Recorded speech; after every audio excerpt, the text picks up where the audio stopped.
Veni Creator Spiritus, mentes tuorum visita, impleso perna gratia, quae tu creasti pectora. Vamos a hacer un pequeño recuento de lo que estuvimos viendo el día de ayer. Aquí tenemos la laminilla. Estuvimos trabajando el día de ayer, pero antes vamos a invocar al Espíritu Santo. Ven, Espíritu Santo, por medio del doloroso e inmaculado corazón de María, tu amadísima esposa. Ven, Espíritu Santo, por medio del doloroso e inmaculado corazón de María, tu amadísima esposa. Ven, Espíritu Santo, por medio del doloroso e inmaculado corazón de María, tu amantísima esposa. Ave María Purísima, sin pecado original concebida. Amén, amén, amén. Bueno, el día de ayer estuvimos haciendo una introducción sobre este maravilloso tema de los dones del Espíritu Santo a través de María Santísima. Hicimos un recorrido a través del Tratado de la Verdadera Devoción en su numeral 25, donde hablamos de las cuatro fuerzas, cuatro potencias que operan del Espíritu Santo a través de María Santísima en la distribución y otorgamiento de los dones, gracias y carismas. Estuvimos hablando de las operaciones del Espíritu Santo, ministerios del Espíritu Santo, dones, carismas del Espíritu Santo y frutos del Espíritu Santo, y cómo esta suerte de cuarteta se integra y opera en un solo Dios, en una sola gracia, y articula a través de la Virgen esto que se conoce como los dones del Espíritu Santo en sus operaciones, ministerios, dones y frutos espirituales. Estuvimos viendo también como Isaías 11, que nos propone justamente de ahí justamente la iglesia nos enseña sobre lo que se conoce también como dones del Espíritu Santo o los dones del Señor, lo estuvimos explicando, desarrollados y mencionados en Isaías 11, donde nos habla del temor de Dios, piedad, fortaleza, conocimiento, entendimiento, consejo y sabiduría, y su correlación e integridad. Hay una suerte de feedback divino, mira esta expresión que estoy usando, una suerte de feedback de correspondencia y respuesta, respuesta y correspondencia con las 10 virtudes de la Santísima Virgen María, que están enunciadas ahí mismo en la lámina que tenemos en pantalla. Esto se desarrolla en el Tratado de la Verdadera Devoción en el numeral 108. Nos habla de las 10 virtudes de la Virgen, que es la humildad profunda, la fe viva, la obediencia ciega, la oración continua, la mortificación universal, la pureza divina, la caridad ardiente, la paciencia heroica, la dulzura angelical y la sabiduría divina. Y cómo estos 7 dones encarnados en la Virgen, porque estos 7 dones son Jesucristo mismo, y cómo Jesucristo mismo, por el Espíritu Santo encarnado en María, representa estos 7 dones del Espíritu Santo y por tanto a ella se le entrega. El Espíritu Santo se desprende de todo y se lo entrega a ella en la encarnación. Y una vez encarnados en ella, en el entendido que Cristo son estos 7 dones y estos dones son Cristo mismo también, encarnado en María, producen estos 10 frutos, estas 10 virtudes o estas 10 fortalezas del Espíritu Santo que conocemos ya en doctrina como las virtudes de la Santísima Virgen María. Ahí hay una integridad y hay su correlación. Este es el proyecto de Dios para nosotros. Este es el plan y el camino que Dios desea para nosotros. Es decir, estos 7 dones, poderlos recibir, pero por la unión al corazón inmaculado de María. Es decir, si nos unimos a la Virgen, nos consagramos a la Virgen, obedecemos a la Virgen, nos parecemos a la Virgen en su pensamiento, en su sentimiento y en sus acciones, entonces eso significa vivir la consagración. En esa misma medida, estos 7 dones van a estar activos en nosotros y van a producir estas 10 fuerzas, estos 10 frutos espirituales. Estas 10 virtudes de la Virgen no es otra cosa que los frutos espirituales que habla San Pablo. Si ustedes van a la carta de San Pablo en Gálatas, en el capítulo 6, capítulo 5 y capítulo 6. En estos dos capítulos se desarrollan pues los frutos de la carne, ¿verdad? Que son las pasiones desordenadas, y por otro lado, los frutos del espíritu, que es un alma templada. Un alma que está atirantada por la santidad, un alma que tiene templada dominio propio y produce una vida virtuosa, produciendo los frutos del Espíritu Santo, que son estas 10 virtudes. Todo esto es un misterio increíble que transita por la unión con la Santísima Virgen. Es algo maravilloso. Bueno, palabras más, palabras menos. En resumen, esto es lo que estuvimos viendo en la primera charla. Hay un aspecto antes de pasar a la siguiente lámina, para que donde ya vamos a entrar a observar cada uno de los 7 dones que se nos plantea aquí hacia el lado izquierdo en nuestra pantalla. Es algo muy importante. Todo don genuino crucifica. Uno ve la vida de la Virgen María y fue una vida crucificada. En la vida de la Virgen no estuvo ausente a la cruz, todo lo contrario. Fue una vida donde la Madre Bendita vivió plenamente la cruz de su Hijo. A la muestra un botón la pasión de María en medio de la pasión de su Hijo. Profetizada por el profeta Simeón, y una espada traspasará tu corazón.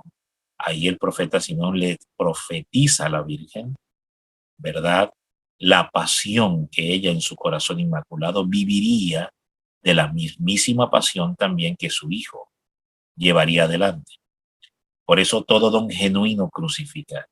Un signo para discernir, para saber si estamos realmente viviendo la consagración y la unión al Inmaculado Corazón, es si está presente la cruz. Porque a veces por nuestra debilidad, por nuestros miedos, por nuestros temores, por la corriente del pensamiento del mundo en el que muchas veces venimos, porque todos venimos de ahí, hemos estado atrapados en esa corriente del pensamiento del mundo, progresista, liberalista, modernista, facilista, escapista y todos los istas que usted le quiera poner. Muy bien, entonces resulta que negamos la cruz y no queremos la cruz, pero sí queremos la salvación, sí queremos la parte buena de Dios, sí queremos la gloria, sí queremos el cielo, pero no queremos la cruz. Queremos llegar al cielo sin la cruz. Queremos llegar al cielo sin la crucifixión de las pasiones y sin la renuncia que tiene que haber, que supone para poder llegar a la meta final, que es el cielo. Porque ese es el fin y el propósito para el cual Dios envía los dones y carismas. Es para producir la santidad. Siempre pongo este ejemplo. Imaginemos una obra de construcción donde vamos a construir un edificio. Entonces tenemos que hacer primeramente todo el trabajo de limpieza del terreno, preparación del terreno, crear las bases de fundación, levantar las estructuras y finalmente terminar de completar el edificio, de hacer todo lo que es el armazón del edificio. Entonces, ¿en qué momento del inicio de la obra o en qué momento de los tiempos de construcción de la obra es cuando más existen maquinarias, herramientas, obreros y trabajadores en la obra? Al inicio, no al final, al inicio, porque al final ya está terminada la obra y es cuando menos herramientas, maquinaria y obreros y empleados vamos a ver, porque ya está terminada la obra. En la vida espiritual, con los dones del Espíritu Santo, sucede exactamente lo mismo. ¿En qué momento de nuestra vida vamos a ver más presencia de los dones y carismas? Cuando menos santos somos. Porque construir este edificio es la obra de la santidad, correcto. Cuando se está iniciando la obra de la santidad, es cuando más herramientas y maquinaria y obreros necesitamos. Eso representa los dones y carismas. Los dones y carismas son esas herramientas, esas maquinarias, esos obreros que necesitamos para construir el edificio de la santidad. Y en la medida que vamos avanzando en el uso y en el ejercicio de esta maquinaria, de estos dones, de estas herramientas, ¿verdad? Vamos construyendo este edificio. Pero ya cuando está finalmente culminado el edificio, estos dones ya cumplieron su propósito.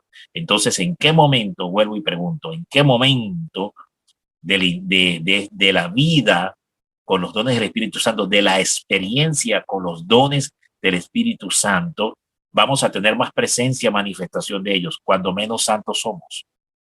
Por eso es que cuando nosotros observamos alguna comunidad o alguna persona con demasiados dones, es porque menos santa es.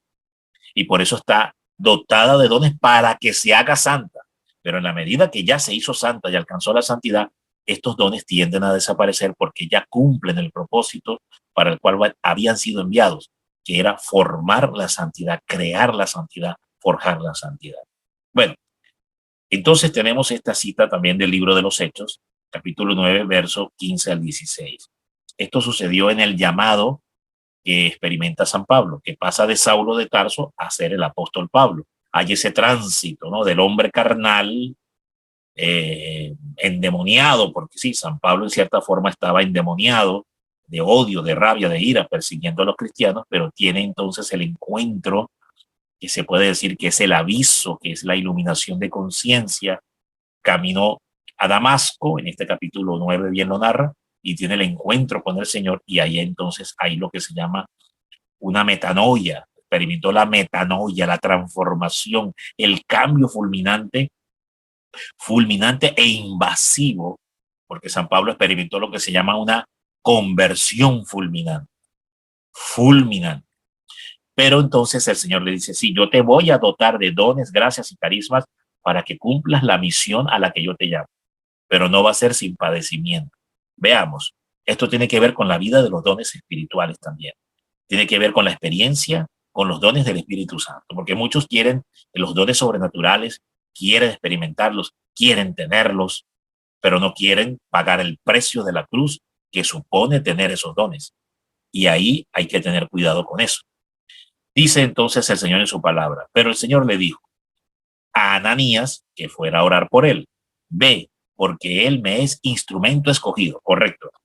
Entonces el Señor nos escoge como instrumentos para llevar adelante una obra. Nos llama a todos de una u otra manera a hacer una obra en la iglesia.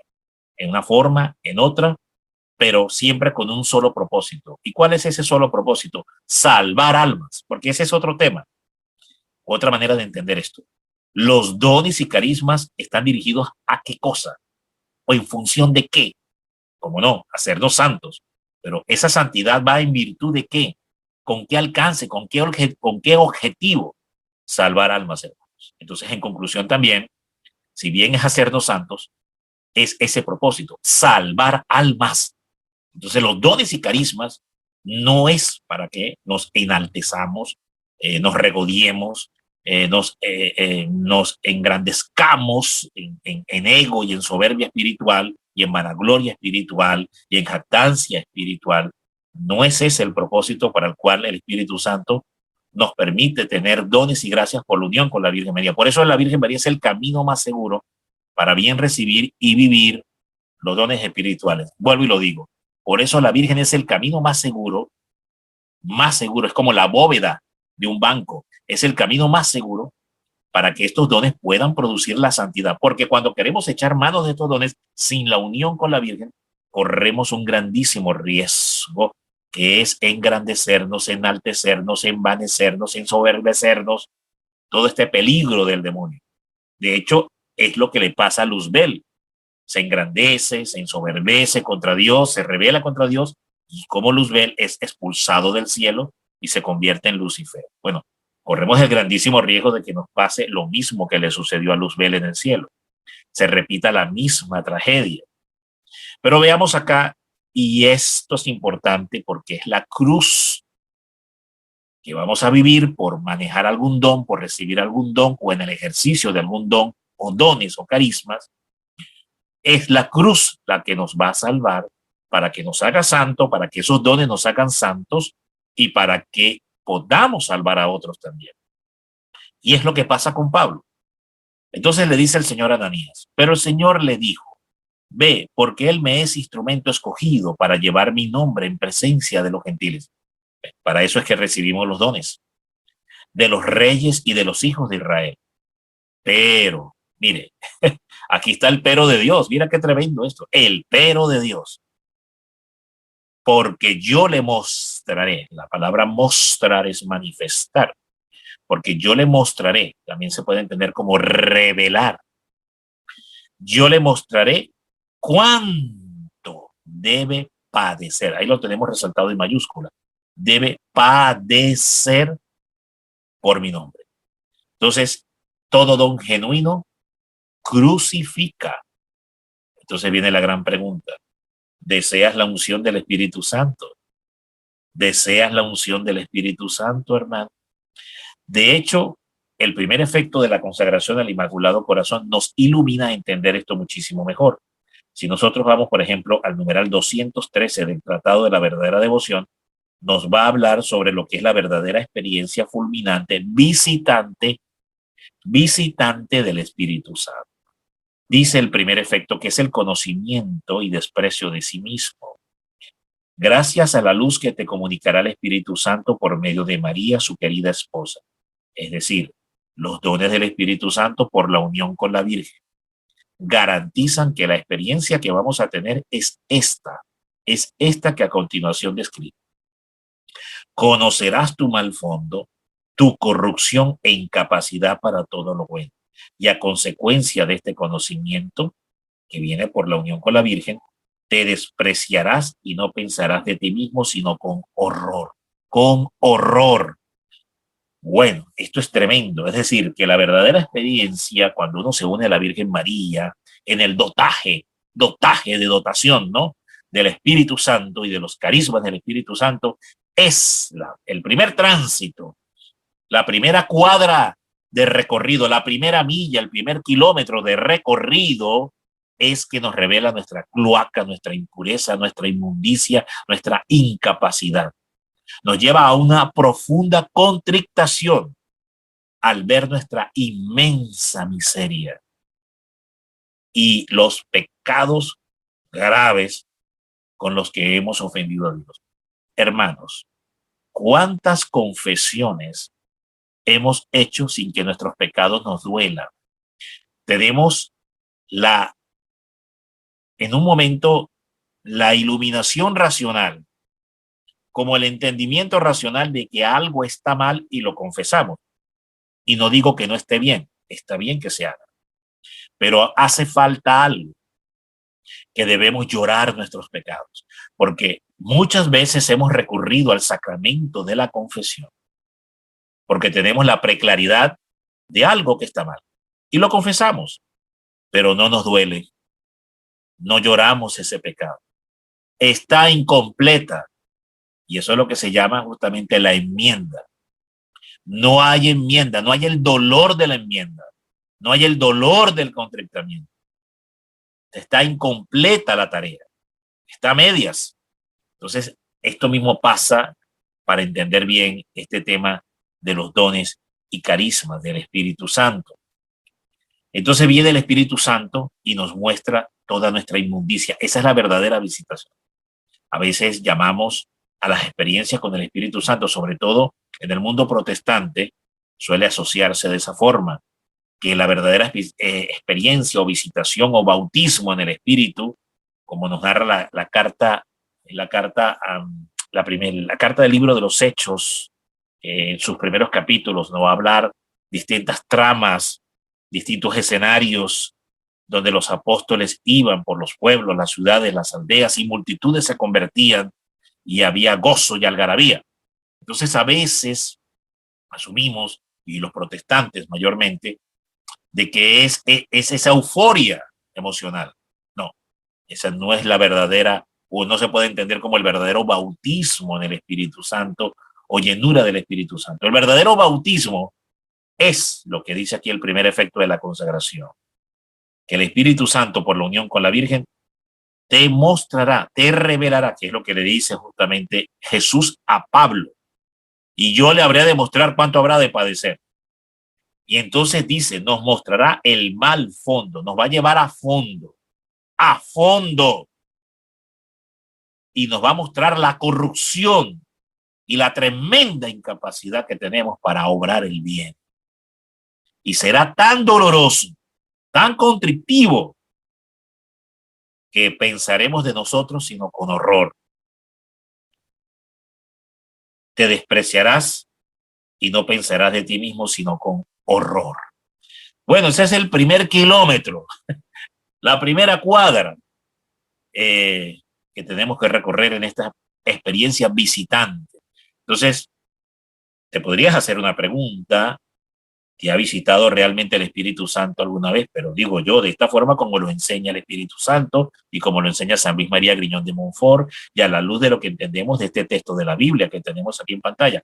¿Te ha visitado realmente alguna vez el Espíritu Santo? ¿O cuáles experiencias son las que has tenido? ¿Experiencias donde solo te estás buscando a ti mismo para sentirte bien, para complacerte a ti mismo, sintiéndote bien en la búsqueda de una experiencia espiritual? ¿Qué estás buscando? ¿Te buscas a ti mismo, hermano? ¿Nos buscamos a nosotros mismos? Es una autocomplacencia de orden espiritual sensitiva la que estoy buscando. ¿Qué tipo de relación con Dios estoy buscando? Bueno, quedan todas estas preguntas en el tapete para examinar nuestra vida, ¿verdad? Examinar nuestra vida. Bueno, todo don genuino crucifica. Apréndanse eso. La forma de saber cuando un don es genuino es porque tiene que tener cruz. Si tú ves un hermano, una hermana, una comunidad, un movimiento, una corriente, que dicen, que precian, que se muestran, que alardean de tener muchos dones o efusión o unción del Espíritu Santo, pero no les ve la cruz, no les ves la cruz por ningún lado, no los ves crucificados ni perseguidos, duda de los dones de esa comunidad y duda de los dones de esa persona. Avancemos. Y entonces, si está presente el padecimiento que Jesús le promete a Pablo, pues ahí sí podemos decir la promesa de Isaías 54:17, que es la que tenemos ahí en pantalla, el recuadro con la imagen del escudo y la cruz que está ahí hacia la parte derecha, esta promesa de Isaías 54:17, que dice: ninguna arma forjada contra ti prosperará. No, el Señor por el profeta nos dice: ninguna arma forjada contra nosotros prosperará. Claro, no prosperará siempre y cuando realmente esté presente la cruz. Si no, sí. O sea, ojo con esto. Ojo con esto. Avancemos, porque es el poder de la cruz lo que derrota a los principados demoníacos. Es el poder de la cruz. Pero si no está la cruz en tu vida y en mi vida, ¿cómo puedo decir entonces que esta arma forjada por el infierno, por el diablo, por quien sea, no va a prosperar contra mí? Muy bien. Alabado sea Jesús. Aquí entonces vamos a entrar ahora a examinar lo que se llama la armadura de Dios, esto que nos habla Efesios capítulo 6, verso 11 al 17. Ahí tenemos en pantalla las distintas partes que conforman la armadura de Dios y su relación con los dones del Espíritu Santo y su relación con la Virgen María, en el sentido de que la Virgen es la armera del Espíritu Santo, arsenal de María Santísima. Mire esta expresión, el arsenal de María Santísima, en el entendido de que ella es la armera del Espíritu Santo. Esto lo estuvimos viendo en la charla pasada de introducción cuando hablamos sobre el numeral 25, ¿verdad? Que hablamos de las 4 fuerzas potencias que operan del Espíritu Santo en la Virgen, ¿no? Bueno, muy bien.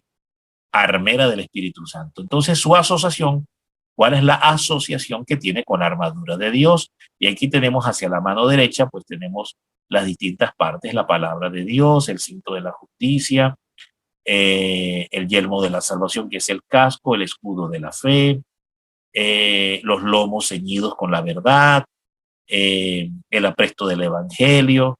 Bueno, ahí tenemos las distintas partes que conforman la armadura de Dios, como la describe el apóstol San Pablo en el capítulo 6, versos 11 al 17 del libro de los Efesios. Muy bien. Entonces, aquí tenemos hacia el otro lado, vamos a hacer una pequeña introducción, porque después vamos a ampliar un poco más sobre estos dones, pero aquí vamos a hacer una introducción. Temor de Dios. ¿Qué es el temor de Dios?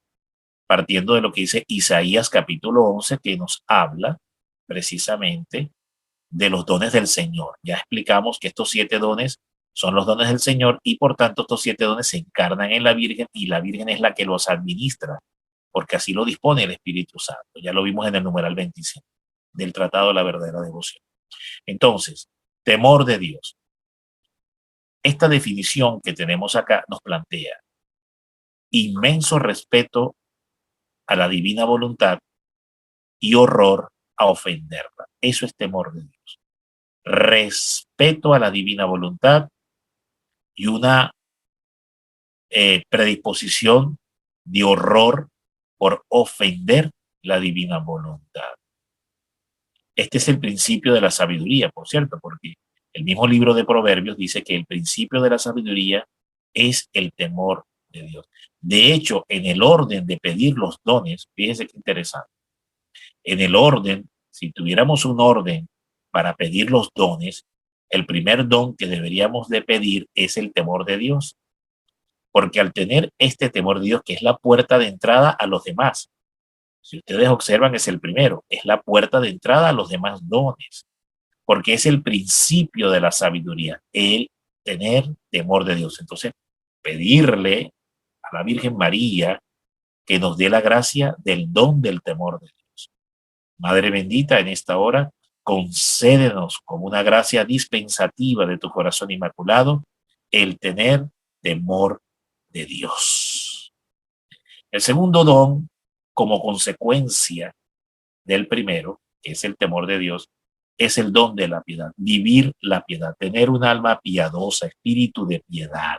Ahora, ¿qué es el espíritu de la piedad o el don de piedad? Es una actitud. Mire qué interesante. Actitud es de acto, no de apto, porque hay de aptitud con P y hay actitud con C. Esta actitud es de C, no de P. Por tanto, no se está hablando de que es una cualidad que dependa de ti. No es apto, no es que se está apto para, sino actitud de actuar. Entonces, es una actitud de influjo divino, de gran devoción y admiración a las cosas y personas sagradas, sobre todo a la Virgen María, por excelencia, la devoción a la Santísima Virgen María. Gran devoción, y nótese que interesante que esta definición nos plantea el don de la piedad como algo que debe ser de gran devoción. Y justo San Luis María Griñón de Montfort dice en el Tratado La Verdadera Devoción que Dios, al que quiera ser muy santo, que es el fin de los dones, ya lo explicamos, Dios, al que quiera ser muy santo, lo hace muy devoto de la Virgen María. Y justamente es así. Entonces la gran devoción a la Virgen es señal de santidad. Muy bien. Aquí hay algunos aspectos que este don de piedad nos permite realizar lo que se llama el despegue y elevación del alma. ¿Qué es el despegue y la elevación del alma? Justamente es elevar el alma hacia Dios, libar el alma, la libación del alma. Libar el alma es cuando el alma se desapega de las cosas terrenales, pierde el gusto por las cosas terrenales, ya no disfruta tanto la carnalidad y el mundo, el paganismo y el disfrute del mundo y todo lo que el mundo ofrece, que anteriormente era una delicia para el alma, una delicia carnal, y el alma se empieza a despegar, a desapegar. Es lo que se llama el desapegamiento, el desapasionamiento. Es desapegarse, desapasionarse de los placeres y de las propuestas y de la vida que me propone el mundo. Por ejemplo, ahora es verano y el mundo en el verano me propone toda una cantidad de actividades para que yo las disfrute y el mundo me disfrute. Yo disfrute el mundo y el mundo me disfrute a mí también de una vez. Entonces, estos son ejemplos para entender esto. Sobre todo cuando la gente se entrega a la vida del pecado. Por ejemplo, van prácticamente a desnudarse a las playas. Esto lo pongo como un ejemplo. Muy bien. Y entonces se convierte en el verano en un culto y una adoración al demonio por la vida licenciosa, desenfrenada, en la que muchos jóvenes caen justamente en el verano, por todas las cosas que hacen. Entonces, desapegarse y elevación del alma, la deificación. Esta palabra también tiene que ver con esto, deificación. Dei, de deidad, deificación. Eso es elevar el alma hacia Dios, desapegarla, cortarla, romper con el mundo, lo cual no es fácil y se requiere una experiencia ruda, brusca y dura. Yo no se lo voy a negar. Se requiere de rudeza interior contra ti mismo. Todo esto en el mundo interior. Todo esto en el mundo interior. Hay una rudeza tremenda con la que te tienes que tratar para romper con el mundo y poder elevar el alma. Y entonces en ese proceso de elevar el alma, se construye el corazón de San José. Qué hermoso, construir en nosotros el corazón de San José, la construcción de San José en nuestras vidas. Ese es el resultado del don de la piedad. Tenemos el tercer don, que es la fortaleza. La fortaleza, templanza firme, como lo define aquí, templanza firme. Miren qué interesante. Templanza, esa es una de las virtudes del Espíritu Santo también, porque la templanza se nos plantea como un don. Dentro de estos 7 dones viene dada la templanza, la fortaleza, perdón, viene dada la fortaleza como un don del Espíritu Santo, como un don del Señor. Pero también lo vamos a encontrar como un fruto. En el capítulo 5 o 6 del libro de Gálatas, la templanza también se va a presentar como un fruto del Espíritu Santo. En algunas versiones bíblicas no habla de templanza, sino de dominio propio. Eso es la templanza. No es tanto la fuerza física, que tenga la suficiente fuerza física para levantar un elefante. No estamos hablando de ese tipo de fortaleza, sino de una fortaleza interior para dominar las pasiones bestiales del alma, dominar la bestialidad del alma, ¿no? Las pasiones animales del alma, dominarlas, someterlas por gracia espiritual. Templanza. Un alma templada es eso, no es un alma flácida. ¿Cuál es la diferencia entre un alma templada y un alma flácida? Un alma templada es aquella que tiene atirantada, ¿verdad?, sus emociones, no las tiene flácidas. Flácida es como, hagan de cuenta, como una cuerda que está flácida y viene un viento, el viento sopla y la cuerda va hacia donde el viento sople. Por eso San Pablo también va a dirigir una exhortación, en este caso a los corintios, que nos dice que para que ya no seamos como niños fluctuantes llevados por cualquier viento de doctrina. Eso es el alma que no tiene fortaleza ni templanza. Viene cualquier viento, cualquier soplo del diablo. El diablo sopla en el mundo, eso es lo que se llama el aire de Satanás en el mundo. Por todo lo que vemos en el mundo, la manera de pensar, la corriente, el modernismo, el progresismo, el liberalismo, todo esto que vemos en el mundo. Esa es la corriente del pensamiento del mundo, la nueva era, la ideología de género, el transhumanismo, todo lo que el mundo nos está planteando como la nueva reingeniería social en el pensamiento y en el comportamiento del nuevo hombre moderno, adaptado, ¿verdad?, a lo que es la destrucción por completa antropológicamente. Es una vida que va en completa contradicción a lo que es la antropología del hombre creada por Dios. Entonces, eso es una cuerda flácida, un alma flácida, que no está firme en la verdad. Entonces, la templanza es todo lo contrario. Puede venir todo ese soplo, todo ese aluvión del diablo y se mantiene firme como una columna de hierro, como una ciudad amurallada, como una plaza fuerte. Esta figura de este don, tal vez uno de los ejemplos en la vocación profética de Jeremías. Si ustedes leen el primer capítulo de Jeremías, ahí tomen nota para que después ya en sus casas o en sus lugares, cuando tengan el espacio para hacerlo, lo puedan leer, el primer capítulo de Jeremías. Hay algo bien interesante. Ya hacia el final, como finalizando más o menos el primer capítulo de Jeremías, el Señor le dice, si tú me obedeces, yo te daré, dice, yo te daré el ser como columna de hierro, muralla de bronce y plaza fuerte, muralla de hierro, o muralla de bronce y columna de hierro. Estas 3 virtudes están obviamente asociadas al Inmaculado Corazón de María en cuanto a la santidad, la pureza y la templanza, la fortaleza que esto representa para el alma. Dios nos convierte en verdaderas fortalezas inexpugnables, donde ni el diablo ni el mundo pueden entrar. Bueno, tremendo, imagínate qué importante. Entonces vemos que hay un recorrido, primero el temor de Dios, después la piedad, y la piedad nos lleva a la fortaleza. Primero pidamos el temor de Dios, hermanos. Vamos a pedir el temor de Dios, es el primer don que tenemos que pedir a la Biblia. para que forje la piedad y la piedad nos permita construir la fortaleza. Vamos a avanzar. Aquí tenemos los otros dones. El conocimiento. Entonces, obviamente, si pedimos el don, el primer don, que es el don del temor, nos permite forjar la piedad nos permite construir la fortaleza, y esos tres, ¿qué van a traer? Conocimiento, van a engendrar el conocimiento. Entonces, visión en el espíritu, la definición que aquí tenemos, visión en el espíritu para percibir y entender el mundo espiritual y el terrenal. Esto es lo que se llama la visión de doble contexto, ¿no?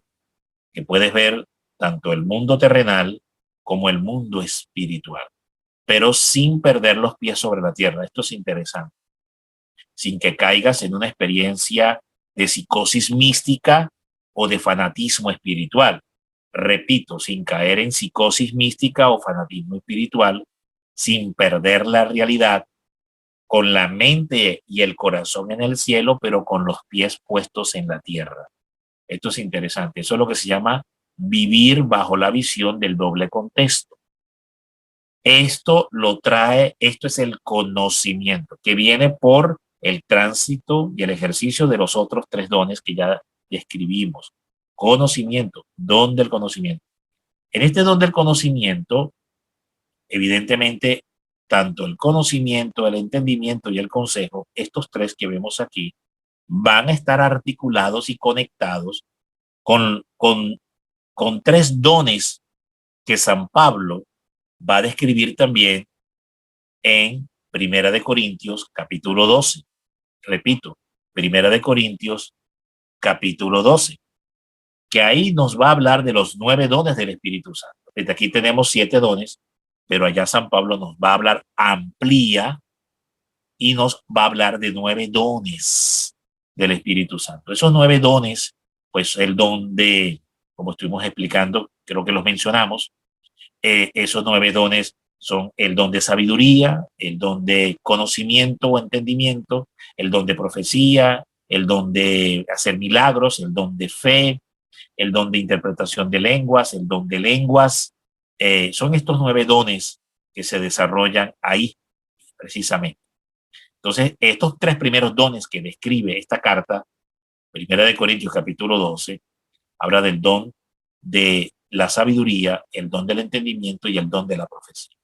Son estos 3 justamente, están correlacionados totalmente. Entonces, en el don del conocimiento se nos va a permitir también el conocimiento de persona, hecho, situación o circunstancia futura. Interesante, es el conocimiento por la vía sobrenatural. Es el conocimiento intuitivo interior del Espíritu Santo, dado por el Espíritu Santo en la experiencia sobrenatural o preternatural, interior, intuitiva. Se nos va a dar ¿qué? El conocimiento de persona, hecho, situación o circunstancia de orden futuro.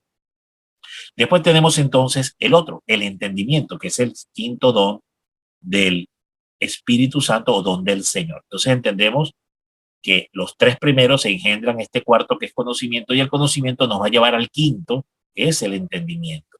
Entonces el entendimiento, dice, es la llave que abre los cofres del misterio profético y divino, ¿no? 3 espacios, 3 acciones, pasado, presente y futuro. Entonces es esto mismo, es el conocimiento por la vía sobrenatural de persona, hecho, situación o circunstancia, ya no solo futuro, sino pasado y presente. Pasado y presente. Interesante. Y después tenemos el otro, que tiene que ver más con la dirección profética, el consejo. Tomen en cuenta que el conocimiento engendra el entendimiento y el entendimiento engendra el consejo. Van todos atirantados uno detrás del otro, uno generando a su vez el otro. Es como un efecto en cascada. Consejo es el riel guía de los pasos divinos de Dios, pues contiene los signos y señales de los tiempos del Cairo divino. Interesante. Esto es lo que se llama, usando un poco de lenguaje gerencial, es lo que se llama la hoja de ruta o de vuelo. La hoja de ruta es decir, bueno, cuando hacemos en un papel, escribimos, bueno, ¿qué vamos a hacer? Comenzamos aquí, pasamos por aquí y llegamos finalmente acá. Es una hoja de ruta. como cuando un avión despega de un aeropuerto y tiene que dar lo que se llama la bitácora de vuelo. La bitácora de vuelo que, bueno, voy en tal latitud, en tal coordenada, cambia tal coordenada, cambia tal latitud, ahora me dirijo a tal sitio, estoy llegando a este sitio. Eso es lo que se llama la hoja de ruta. Muy bien, hoja de vuelo. En la vida espiritual, el consejo es eso mismo. Es cuando recibimos la iluminación, producto del conocimiento, producto del entendimiento, ¿no? Y ya son los dos anteriores. Y tenemos la guía iluminada interior para dirigir los pasos hacia Cristo, hacia la santidad, sin espejismos y sin fallas ni errores, hacia la meta que, por cierto, es la cruz. Porque todo consejo, a la final, siempre nos tiene que llevar de alguna forma a la cruz. Es el riel guía de los pasos de Dios, que contiene los signos y señales. Y aquí esto va acompañado, ¿verdad? El Espíritu Santo lo acompaña de signos y señales. Es decir, un consejo va a ir respaldado, confirmado con signos y señales que el mismo Espíritu Santo puede perfectamente dar en la vida de una comunidad, en la vida de una persona. Estos signos y señales son muy variados. Señales de todo tipo, señales, sueños, manifestaciones, visiones, experiencias. Pueden venir muchos signos y señales. Acontecimientos, eventos, pueden darse de muchas formas. Estos signos y señales. El Espíritu Santo es diverso y es libre para escoger la forma y manera en que se va a manifestar. En el tiempo del Cairo divino, esto es importante, obran en el tiempo de Dios, no en el tiempo humano. Es decir, no en el tiempo del deseo de tu voluntad, no en el tiempo cuando tú lo quieres, cuando tú lo deseas, es en el tiempo de Dios, que es perfecto. Por cierto, el tiempo de Dios tiene una gran diferencia con respecto al tiempo de la voluntad humana, porque el tiempo de Dios crucifica la voluntad humana. A ver, lo diré de esta forma. El tiempo de Dios, el perfecto tiempo de Dios, tiene una característica. Crucifica el tiempo de la voluntad humana. Y es cierto, cuando uno está movido en su propia fuerza, en su propio deseo, en su propia voluntad, esperando algo de Dios, no llega y se vuelve ese no llegar, ese no esperar, ese no ver cumplida la promesa, se vuelve una cruz y nos crucifica. Ciertamente es así. Bueno, muy bien, vamos a avanzar entonces. Aquí tenemos ya el último, que finalmente, qué interesante, el último don del Espíritu Santo, don del Señor. Recordemos que estos 7 dones son los que nos habla Isaías capítulo 11. Interesante. Entonces, este último es la sabiduría. Entonces, todos los 6 dones, la ruta, el tránsito de los 6 dones es para llegar finalmente a lo que se denominaría la cima de San Pablo. ¿Por qué yo digo la cima de San Pablo? Es una expresión del apóstol, es una manera de expresar, ¿verdad? Una verdad del evangelio. La cima de San Pablo es aquello que el mismo San Pablo dice: muero para el mundo y vivo solo para Cristo. Bueno, ¿y dónde será posible alcanzar eso? ¿Dónde y en qué sitio puedo yo alcanzar la condición de la muerte perfecta? La muerte perfecta donde todo yo desaparezco, me desintegro para solamente formarme en Cristo. ¿En qué lugar del mundo y del universo, espiritualmente hablando, puedo yo encontrar esa condición donde todo lo que yo soy carnalmente pueda ser desintegrado, crucificado y se le dé muerte perfecta para que surja una nueva vida que es a imitación de Jesucristo según la mente y la imagen de Cristo? Ese lugar es el vientre de la Santísima Virgen María. Es el lugar por excelencia donde podemos construir esta experiencia. Y ahí la importancia justamente de la consagración. Por eso, esto que tenemos aquí en pantalla, la transformación al 100% en María, ¿es igual a qué? Pues al 100% en Cristo, porque el que entra en la Virgen y se deja moldear por ella, que por cierto, dejarse moldear por la Virgen es uno de los 7 efectos de la consagración al Inmaculado Corazón. Si ustedes van al Tratado de la Verdadera Devoción, a partir del numeral 213 y siguientes, van a encontrar los 7 efectos de la consagración al Inmaculado Corazón de la Virgen. Muy bien. Entonces, ahí hay un efecto que se llama María, el molde de Dios. La transformación en María, imagen de Jesucristo. Esa es la definición como lo describe San Luis María Griñón de Montfort. La transformación en María, imagen de Jesucristo. Correcto, ¿qué es eso? Es entrar en María, que es el molde que formó a Dios. Y por tanto, todo aquel que entra en ese molde, de ahí no puede salir otra cosa que lo que salió la primera vez. ¿Y qué fue lo que salió la primera vez de María? Cristo. Cristo. Por tanto, María solo puede producir a Cristo. Por tanto, María solo puede formar a Cristo. No puede formar otra cosa que no sea Cristo, porque es lo único que hace el Espíritu Santo dentro de María, es formar a Cristo. De hecho, hay una expresión muy audaz, extremadamente audaz, de San Luis María Griñón de Montfort en el numeral 20 del tratado. Ahí lo cito para que tomen nota y después ustedes lo vayan a estudiar. Numeral 20 del tratado. Dice que ciertamente el Espíritu Santo es estéril en cierta forma. Claro, y uno queda así como anonadado, pero ¿cómo puede decir que el Espíritu Santo es estéril si al contrario el Espíritu Santo es toda vida? No entiendo por qué dice. Entonces San Luis dice que es estéril en cierto sentido, y él lo aclara.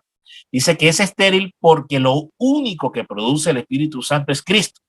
Claro, Cristo es el todo del Padre, y que lo único que produce el Espíritu Santo es Cristo.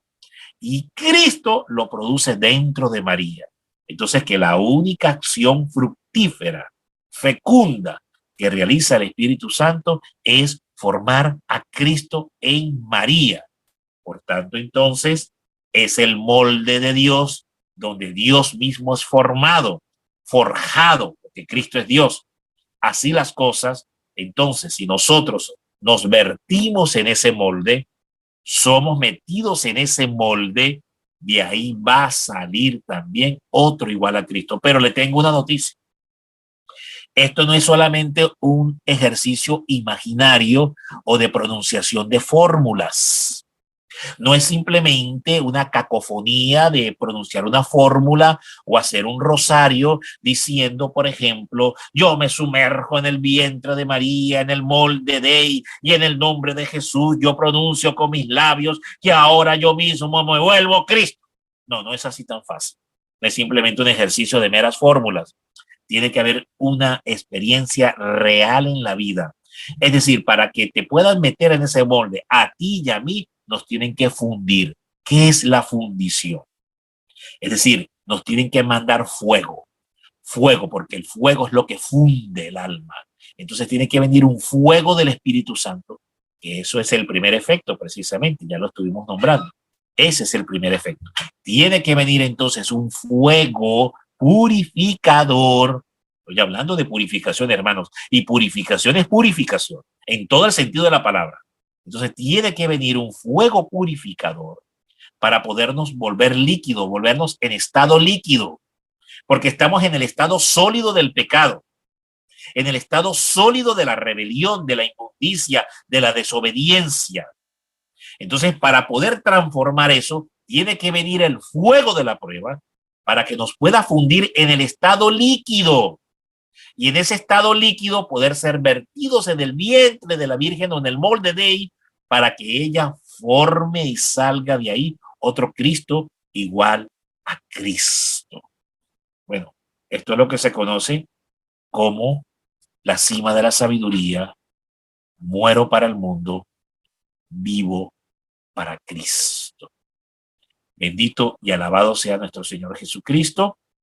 Vamos entonces a hacer una pequeña nomenclatura aquí sobre los 7 efectos, los estuvimos ya nombrando a lo largo de esta explicación que hemos hecho sobre los 7 dones del Señor. Estuvimos mencionando que dentro de los 7 efectos de la consagración al Inmaculado Corazón, que ahora vemos ahí en pantalla, precisamente se nos hablaba del primer efecto, que es el conocimiento y desprecio de sí mismo. Ya lo estuvimos explicando. Este conocimiento y desprecio de sí mismo nos lleva a echar mano de la profundidad de María. Dice, porque al final del conocimiento y desprecio de sí mismo, que por cierto aquí están los numerales, 213 al 225, tome nota, 213 al 225 del Tratado de la Verdadera Devoción se encuentran los 7 efectos de la consagración al Inmaculado Corazón. Entonces, la puerta de entrada para poder precisamente vivir el conocimiento y desprecio de sí mismo es la purificación, que es esa luz que vendrá del Espíritu Santo a mostrarte tu incapacidad, tu impureza, tu mugre, todo esto que tenemos en el que el mundo nos ha manchado, en el que el mundo nos ha dañado. Entonces vendrá el Espíritu Santo a hacer este trabajo. Y ese es el conocimiento y desprecio de sí mismo. Y la profunda humildad de María es lo único que nos puede salvar. Y esa profunda humildad de María es la fe de María, que es el segundo efecto de la consagración.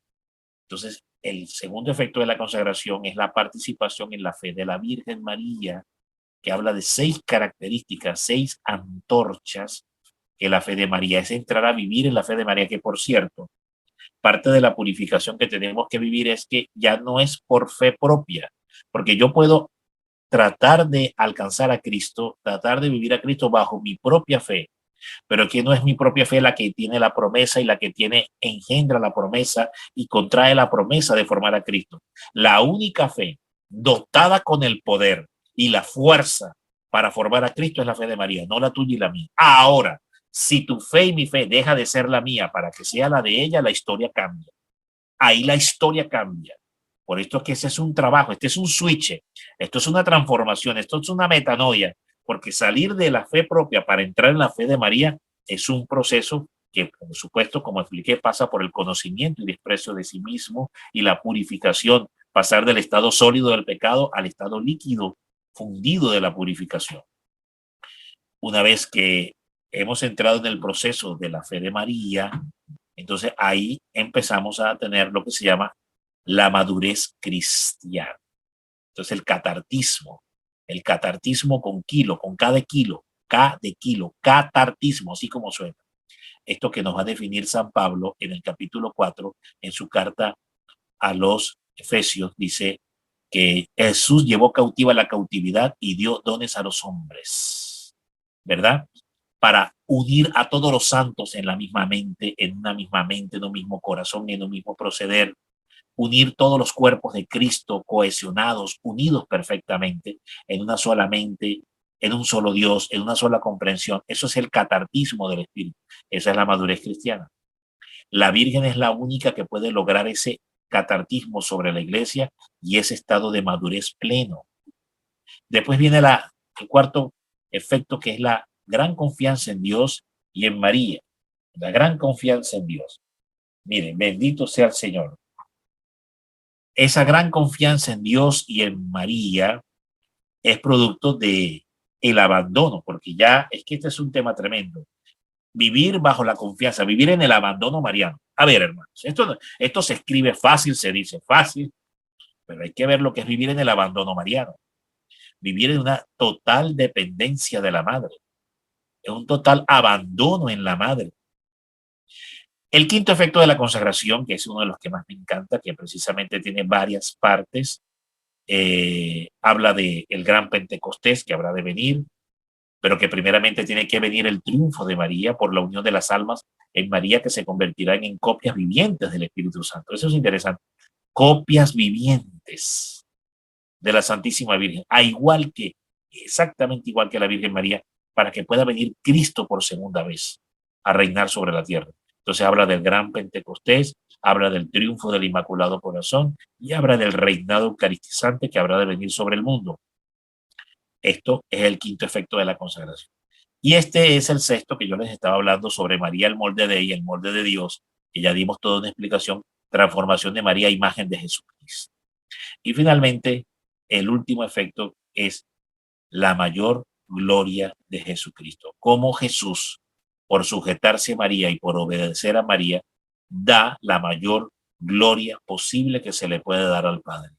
Entonces nosotros, en la medida que vivimos estos efectos, imitando a Cristo y actuando igual que Cristo, porque Cristo se encarna en María, va a María, se une a María, y nosotros haciendo lo mismo que él hizo desde su temprana edad y por 30 años, siguiendo el mismo recorrido de Cristo, que nos dejó marcado en la escritura, en la palabra, muy bien, en su historia de vida. Entonces nosotros haciendo lo mismo, vamos a darle al Padre la mayor suma de gloria posible, que también Jesús le dio al Padre por haberse unido, sometido en todo a María y por espacio de 30 años. Se hizo prisionero y esclavo de amor. El numeral 139, ahí te lo cito para que lo vayas a estudiar después. Numeral 139. Ahí vemos cómo Jesucristo dio la mayor gloria posible que se le podía dar al Padre por su unión, obediencia y sometimiento a su Santísima Madre, la Virgen María. No necesitaba de ello, no requería de ello, pero ahí está el triunfo de la humildad, porque Dios es más humilde que María, porque Dios, aun habiendo creado a María y no necesitando de ella, porque Él es Dios y se basta, y es todopoderoso, y se basta a sí mismo, sin embargo, quiso hacerse dependiente de una criatura. Por eso es el extremo del extremo del extremo de la locura de la humildad de Dios. Mire qué hermoso, lo volveré a decir. Es el extremo del extremo del extremo de la locura de la humildad de Dios por someterse a su Santa Madre, la Virgen María. Es el triunfo máximo de la humildad de Dios. Por tanto, Dios es más humilde que María. Bendito y alabado sea el Señor.